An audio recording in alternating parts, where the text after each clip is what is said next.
tudo Os isso. livros adotados nas escolas brasileiras são adequados, na sua visão?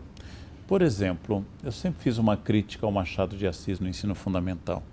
Machado de Assis trata de um certo niilismo, trata de temas como adultério, trata de um certo ceticismo diante da perspectiva metafísica do mundo.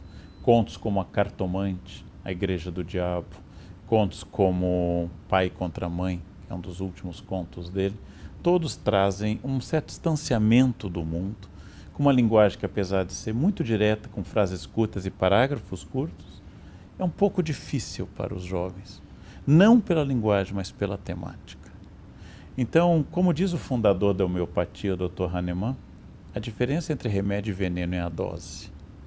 Então, eu tenho que atrair os jovens com textos muito contemporâneos e muito interessantes, de grandes Aquele que autores. nunca leu, o que você acha que...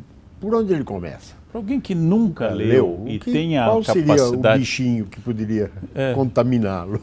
Uma crônica curta de um autor talentoso como Luiz Fernando Veríssimo, uma crônica clássica de Fernando Sabino, uma crônica clássica que traga uma história curta.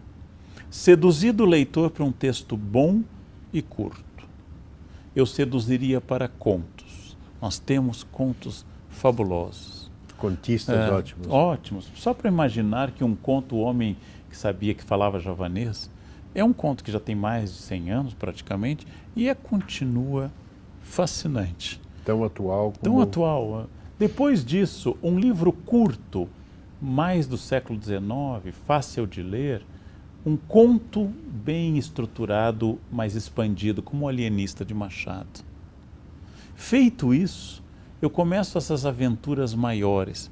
E depois que você atinge a maturidade como leitor e tem um certo arsenal, aí vamos em busca das fontes da cultura. Por exemplo, a Divina Comédia. Por exemplo, a Eneida. Por exemplo, a Odisseia. São grandes aventuras. Não são acessíveis para todos. Shakespeare é mais acessível. Romeu e Julieta. Ler teatro não é tão fácil, mas ver o teatro é bom.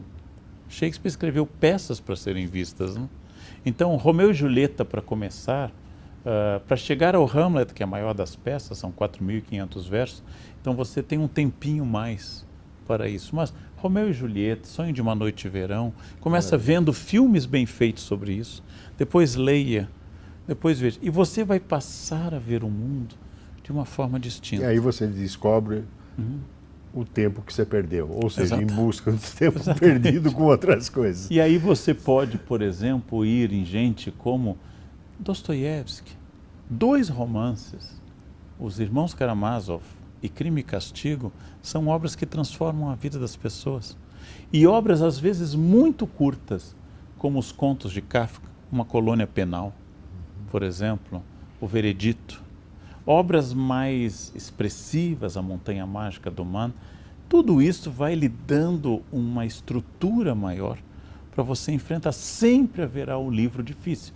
Como eu já escrevi, tentei ler 2 vezes Finnegan's Wake em inglês. As 2 vezes eu desisti. A meu favor, na segunda vez fui mais longe. Mas eu disse assim, não é a hora, eu preciso melhorar como leitor para isso. Naquela época eu disse, não entendi Finnegan's Wake, e tenho um pouco de medo de quem tenha entendido. A mesma coisa aconteceu com Ulisses? Não, Ulisses foi uma leitura que me seduziu. Eu li primeiro a tradução do Antônio Weiss, depois eu li que havia questões importantes naquela tradução que podiam ser debatidas, então decidi ler em inglês, mas o Ulisses não é um livro desafiador na linguagem, é um livro desafiador na perspectiva subjetiva do passeio de um sujeito. Muito bem.